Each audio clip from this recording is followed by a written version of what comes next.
It's my great honor to present the 2025 AIA Tennessee Samuel Morgan Lifetime Achievement Award to Ann Roberts. Ann moved to Nashville from Little Rock in 1970.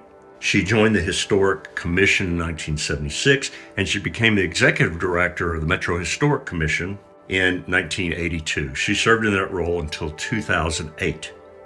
And during that period, I can assure you, Ann did more to preserve architectural heritage in our city than any person I know. And I thought I'd share some examples with you.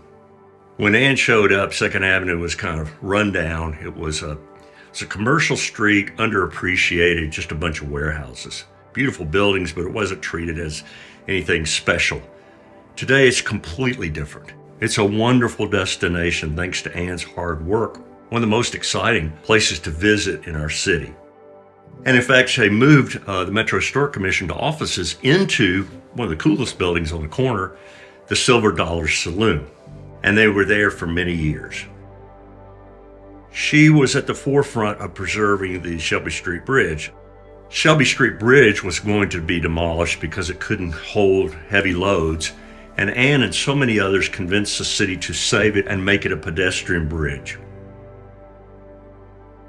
Union Station was also in bad shape. Once trains stopped moving through Nashville, it really wasn't used. It just kind of sat abandoned. It had this enormous shed behind it, and the interior was just full of pigeons. It was awful. And Ann worked so hard with many folks to turn it into a hotel.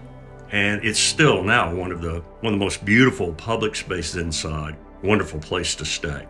And I request that everybody have a chance to walk inside that fabulous lobby. The Metro Historic Commission moved to Sunnyside, which is also a historic structure. And recently there was a complete renovation and expansion of that building.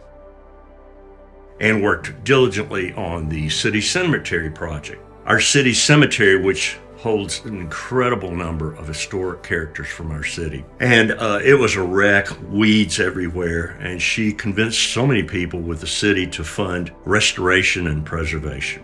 Now it's a wonderful outdoor museum. Same with Fort Negley. Now this is recent because Fort Negley was kind of abused and there were efforts to turn it into commercial enterprise, whatever. And that's been changed now, and look forward to that because it's going to be a fabulous park.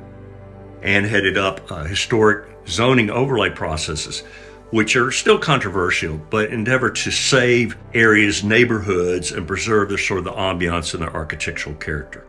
She established the Historic Architectural Awards, and she started the Nashville Historical Foundation, which has wonderful activities year-long, particularly something called Nashville Sites, which is a way for you to have a virtual guide of Nashville's historic structures.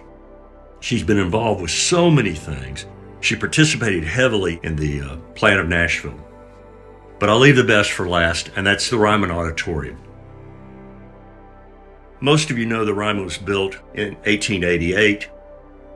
This picture on the right shows the Ryman Auditorium before the balcony was built in 1897. The problem is that the Grand Ole Opry moved out to Opryland in 1974, and the building was going to be demolished. Isn't that crazy? It was going to be torn down. But it was saved because of Ann and so many people that got involved and said, no, we've got to preserve this building. And of course, preserved, now it's one of the greatest places to perform in our nation. So with that, I congratulate Ann for her incredible work over many years to preserve the architecture of our city. So join me in congratulating Ann Roberts, the 2025 Samuel Morgan Lifetime Achievement Award winner.